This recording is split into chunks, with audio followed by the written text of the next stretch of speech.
ज्योतिष और पौराणिक ग्रंथों में युग का मान अलग अलग है।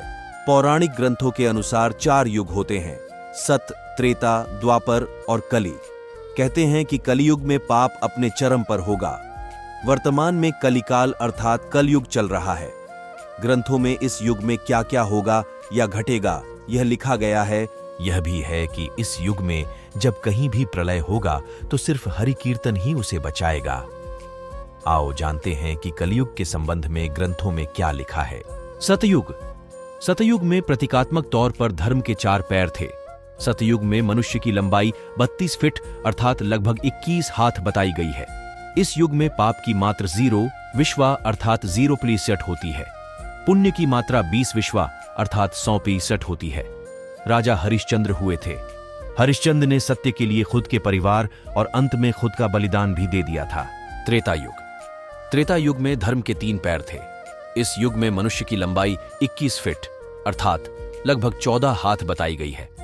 इस युग में पाप की मात्रा 5 विश्वा अर्थात 25% होती है और पुण्य की मात्रा 15 विश्वा अर्थात 75% होती है। इस युग में विष्णु का वामन और राम अवतार हुआ था। असुर राज बाली ने 3 पग में धरती दान कर दी, जबकि राक्षस राज रावण से सीता का अपहरण करने के बाद उन्हें छुआ तक नहीं। द्वापर। द्वापर में धर्म के 2 पैर ही रहे। इस युग में मनुष्य की लंबाई 11 फीट अर्थात लगभग 7 हाथ बताई गई है। इस युग में पाप की मात्रा 10 विश्वा अर्थात 50% होती है, जबकि पुण्य की मात्रा 10 विश्वा अर्थात 85% होती है। मतलब यह कि इस युग में आधे मनुष्य पापी और आधे पुण्यात्मा थे। इसी युग में महाभारत का युद्ध हुआ था। यह युद्ध धर्म युद्ध ही था। कृष्ण ने धर्म की रक्षा की थी। कलयुग। द्वापर में 2 पैर और अब कलिकाल में धर्म के पैरों का कोई नामो निशान नहीं है। धर्म अब पंगु बन गया है। इस युग में मनुष्य की औसत लंबाई 5 फीट 5 इंच अर्थात लगभग 3.5 हाथ बताई गई है। इस युग में धर्म का सिर्फ 1/4 अंश ही रह जाता है। इस युग में पाप की मात्रा 15 विश्वा अर्थात 75% होती है, जबकि पुण्य की मात्रा 5 विश्वा अर्थात 25% होती है। लेकिन वर्तमान में देखा जा रहा है कि कलिकाल अपने चरम पर है। यह जो 25% पुण्य की मात्रा बताई गई है, यह अब कहीं भी नजर नहीं आती है। महज 5% ही पुण्य कहीं बचा होगा। अब तो चारों तरफ पाप ही पाप नजर आता है। कलियुग का वर्णन करते हुए श्री कृष्ण कहते हैं कि कलियुग में ऐसे लोगों का राज्य होगा जो दोनों ओर से शोषण करेंगे, बोलेंगे कुछ और करेंगे कुछ, मन में कुछ और कर्म में कुछ। ऐसे ही लोगों का राज्य होगा। इसी प्रकार कलियुग में ऐसे लोग रहेंगे जो बड़े ज्ञानी और ध्यानी कहलाएंगे। वे ज्ञान की चर्चा तो करेंगे लेकिन उनके आचरण राक्षसी होंगे। बड़े पंडित और विद्वान कहलाएंगे किंतु वे यही देखते रहेंगे कि कौन सा मनुष्य मरे और हमारे नाम से संपत्ति या पद कर जाए। कलियुग का मनुष्य शिशुपाल हो जाएगा। कलियुग में बालकों के लिए ममता के कारण इतना करेगा कि उन्हें अपने विकास का अवसर ही नहीं मिलेगा। मोह माया में ही घर बर्बाद हो जाएगा। किसी का बेटा घर छोड़कर साधु बनेगा तो हजारों व्यक्ति दर्शन करेंगे, किंतु यदि अपना बेटा साधु बनता होगा तो रोएंगे कि मेरे बेटे का क्या होगा। इतनी सारी ममता होगी कि उसे मोह माया और परिवार में ही बांध कर रखेंगे और उसका जीवन वहीं खत्म हो जाएगा। अंत में बेचारा अनाथ होकर मरेगा। कलियुग में धनाढ्य लोग लड़के लड़की के विवाह में, मकान के उत्सव में, छोटे बड़े उत्सवों में तो लाखों रुपए खर्च कर देंगे, परंतु पड़ोस में ही यदि कोई भूखा प्यासा होगा तो यह नहीं देखेंगे कि उसका पेट भरा है या नहीं। उनका अपना ही सगा भूख से मर जाएगा और वे देखते रहेंगे। दूसरी ओर मौज, मदिरा, मांस भक्षण, सुंदरता और व्यसन में पैसे उड़ा देंगे, किंतु किसी के 2 आंसू पोंछने में उनकी रुचि न होगी। कलयुग में मानव का मन नीचे गिरेगा, उसका जीवन पतित होगा। यह पतित जीवन धन की शिलाओं से नहीं रुकेगा, न ही सत्ता के वृक्षों से रुकेगा, किंतु हरि नाम के एक छोटे से पौधे से, हरि कीर्तन के एक छोटे से पौधे से मनुष्य जीवन का पतन होना रुक जाएगा। पुराणों में लिखा है कि जो व्यक्ति, संगठन या समाज वेद विरुद्ध आचरण कर भारत की धार्मिक और सांस्कृतिक एकता को खंडित करेगा, उसका आने वाले समय में समूल नाश हो जाएगा। पुराणकार मानते हैं कि जैसे जैसे कलयुग आगे बढ़ेगा, वैसे वैसे भारत की गद्दी पर वेद विरोधी लोगों का शासन होने लगेगा। ये ऐसे लोग होंगे जो जनता से झूठ बोलेंगे और अपने कुतर्कों द्वारा एक दूसरे की आलोचना करेंगे और जिनका कोई धर्म नहीं होगा। ये सभी विधर्मी होंगे। ये सभी मिलकर भारत को तोड़ेंगे और अंततः भारत को एक अराजक भूमि बनाकर छोड़ देंगे। ज्यों-ज्यों घोर कलयुग आता जाएगा, त्यों-त्यों सौराष्ट्र, अवंती, अधीर, शूर, अर्बुद और मालव देश के ब्राह्मणगण संस्कार शून्य हो जाएंगे तथा राजा लोग भी शूद्र तुल्य हो जाएंगे। अपनी तुच्छ बुद्धि को ही शाश्वत समझकर कुछ मूर्ख ईश्वर की तथा धर्म ग्रंथों की प्रामाणिकता मांगने का दुस्साहस करेंगे। इसका अर्थ है कि उनके पाप जोर मार रहे हैं। जब सभी वेदों को छोड़कर संस्कार शून्य हो जाएंगे, तब सिंधु तट, चंद्रभाग का तटवर्ती प्रदेश, कौंतीपुरी और कश्मीर मंडल पर प्राय शूद्रों का संस्कार, ब्रह्मतेज से हीन नाम मात्र के द्विजों का और म्लेच्छों का राज्य होगा। सबके सब राजा, राजनेता, आचार विचार में म्लेच्छ प्राय होंगे। वे सब एक ही समय में भिन्न भिन्न प्रांतों में राज करेंगे। ये सब के सब परले सिरे के झूठे, अधार्मिक और स्वल्प दान करने वाले होंगे। छोटी बातों को लेकर ही ये क्रोध के मारे आग बबूला हो जाएंगे। ये दुष्ट लोग स्त्री, बच्चों, गौओं और ब्राह्मणों को मारने में भी नहीं हिचकेंगे। दूसरे की स्त्री और धन हथिया लेने में ये सदा उत्सुक रहेंगे। न तो इन्हें बढ़ते देर लगेगी और न घटते। इनकी शक्ति और आयु थोड़ी होगी। राजा के वेश में ये म्लेच्छ ही होंगे। वे लूट खसोट कर अपनी प्रजा का खून चूसेंगे। जब ऐसा शासन होगा तो देश की प्रजा में भी वैसा ही स्वभाव, आचरण, भाषण की वृद्धि हो जाएगी। राजा लोग तो उनका शोषण करेंगे ही, आपस में वे भी एक दूसरे को उत्पीड़ित करेंगे और अंततः सबके सब नष्ट हो जाएंगे। भागवत पुराण, भविष्योत्तर पुराण अनुसार ब्रह्मा जी ने कहा, हे नारद, भयंकर कलयुग के आने पर मनुष्य का आचरण दुष्ट हो जाएगा और योगी भी दुष्ट चित्त वाले होंगे। संसार में परस्पर विरोध फैल जाएगा। द्विज, ब्राह्मण, क्षत्रिय, वैश्य दुष्ट कर्म करने वाले होंगे और विशेषकर राजाओं में चरित्रहीनता आ जाएगी। देश देश और गांव गांव में कष्ट बढ़ जाएंगे। संत जन दुखी होंगे। अपने धर्म को छोड़कर लोग दूसरे धर्म का आश्रय लेंगे। देवताओं का देवत्व भी नष्ट हो जाएगा और उनका आशीर्वाद भी नहीं रहेगा। मनुष्यों की बुद्धि धर्म से विपरीत हो जाएगी और पृथ्वी पर म्लेच्छों के राज्य का विस्तार हो जाएगा। महर्षि व्यास जी के अनुसार कलयुग में मनुष्यों में वर्ण और आश्रम संबंधी प्रवृत्ति नहीं होगी। वेदों का पालन कोई नहीं करेगा। कलयुग में विवाह को धर्म नहीं माना जाएगा। शिष्य गुरु के अधीन नहीं रहेंगे। पुत्र भी अपने धर्म का पालन नहीं करेंगे। कोई किसी कुल में पैदा ही क्यों न हुआ, जो बलवान होगा वही कलयुग में सबका स्वामी होगा। सभी वर्णों के लोग कन्या बेचकर निर्वाह करेंगे। कलयुग में जो भी किसी का वचन होगा वही शास्त्र माना जाएगा। कलयुग में थोड़े से धन से मनुष्यों में बद्धा घमंड होगा। स्त्रियों को अपने केशों पर ही रूपवती होने का गर्व होगा। कलयुग में स्त्रियां धनहीन पति को त्याग देंगी। उस समय धनवान पुरुष ही स्त्रियों का स्वामी होगा। जो अधिक देगा उसे ही मनुष्य अपना स्वामी मानेंगे। उस समय लोग प्रभुता के ही कारण संबंध रखेंगे। द्रव्य राशि घर बनाने में ही समाप्त हो जाएगी। इससे दान पुण्य के काम नहीं होंगे और बुद्धि धन के संग्रह में ही लगी रहेगी। सारा धन उपभोग में ही समाप्त हो जाएगा। कलयुग की स्त्रियां अपनी इच्छा के अनुसार आचरण करेंगी। हाव भाव विलास में ही उनका मन लगा रहेगा। अन्याय से धन पैदा करने वाले पुरुषों में उनकी आसक्ति होगी। कलयुग में सब लोग सदा सबके लिए समानता का दावा करेंगे। कलयुग की प्रजा बाध्य और सूखे के भय से व्याकुल रहेगी। सबके नेत्र आकाश की ओर लगे रहेंगे।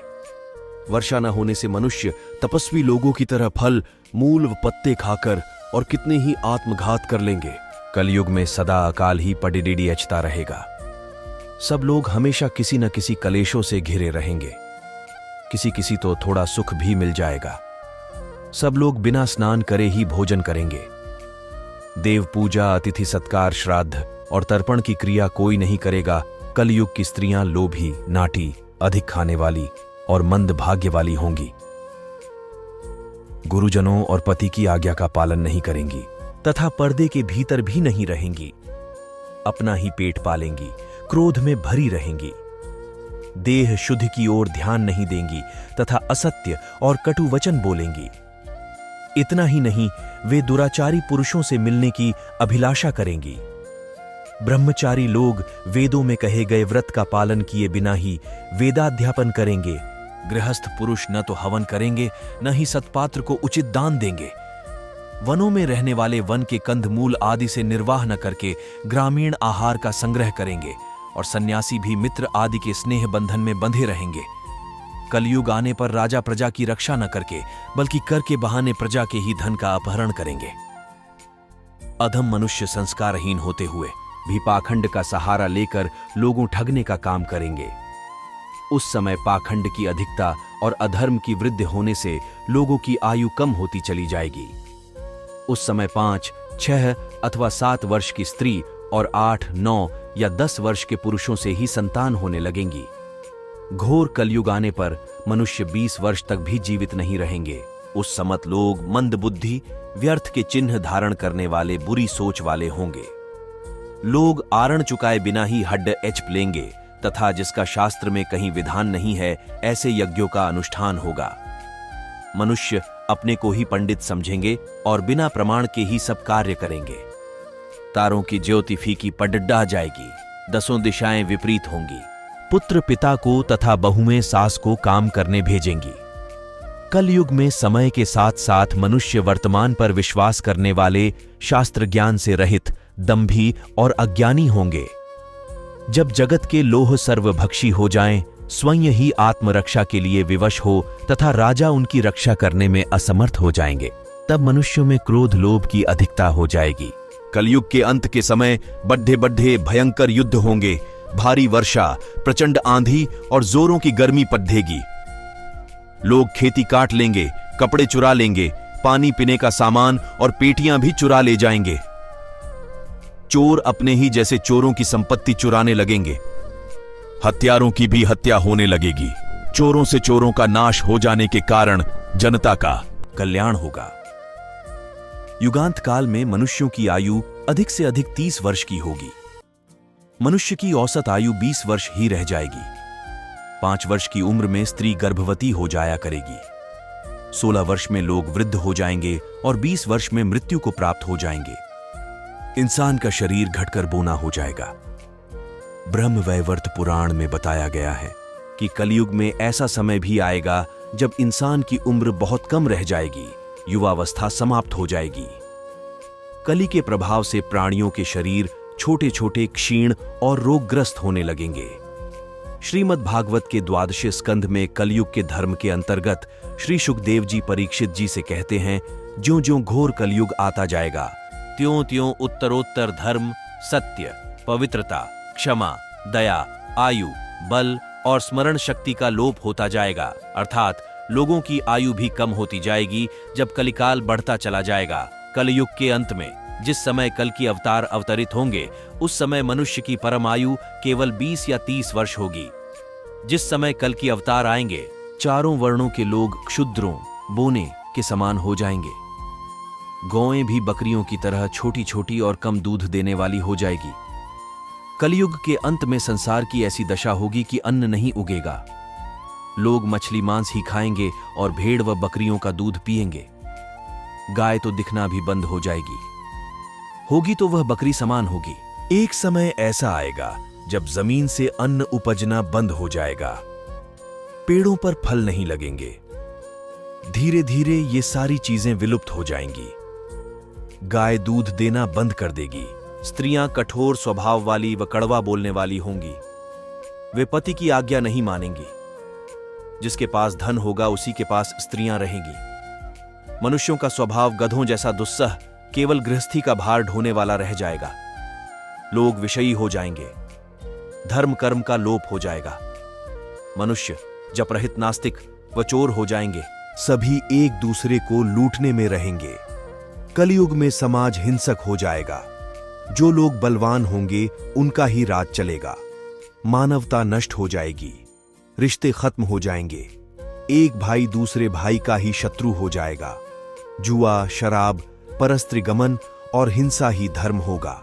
श्री कृष्ण भगवान कहते हैं, पुत्र पितृवधम कृत्वा पिता पुत्रवधम तथा निरुद्वेगो बृहद्वादी नह निंदामुपलप्स्यते म्लेच्छीभूतम जगत सर्व भविष्यति न संशयः हस्तो हस्तम परिमुषेद युगान्ते समुपस्थिते। इसका अर्थ है, पुत्र पिता का और पिता पुत्र का वध करके भी उद्विग्न नहीं होंगे। अपनी प्रशंसा के लिए लोग बड़ी बड़ी बातें बनाएंगे, किंतु समाज में उनकी निंदा नहीं होगी। उस समय सारा जगत म्लेच्छ हो जाएगा, इसमें संशयम नहीं। एक हाथ दूसरे हाथ को लूटेगा। कलयुग में लोग शास्त्रों से विमुख हो जाएंगे। अनैतिक साहित्य ही लोगों की पसंद हो जाएगा। बुरी बातें और बुरे शब्दों का ही व्यवहार किया जाएगा। स्त्री और पुरुष दोनों ही अधर्मी हो जाएंगी। स्त्रियां पतिव्रत धर्म का पालन करना बंद कर देगी और पुरुष भी ऐसा ही करेंगे। स्त्री और पुरुषों से संबंधित सभी वैदिक नियम विलुप्त हो जाएंगे। अंत में इस घोर कलिकाल से बचने का एकमात्र तरीका यह है कि व्यक्ति को वेदों की ओर लौट आना चाहिए और हर समय हरि कीर्तन करके खुद को सुरक्षित रखना चाहिए। जो व्यक्ति धर्म से विमुख होकर रहेगा, वह कहीं भी कभी भी अकाल मौत को प्राप्त होगा या हर समय दुखी और संकटों से ही घिरा रहेगा। हमारी कलयुग की कथा कैसी लगी? अच्छी लगी हो तो चैनल को सब्सक्राइब करें और घंटी को ऑल पर सिलेक्ट कर लें, जिससे हम मोटिवेशन वीडियो लाएं तो आपके पास सबसे पहले आए। जय श्री राधे कृष्णा।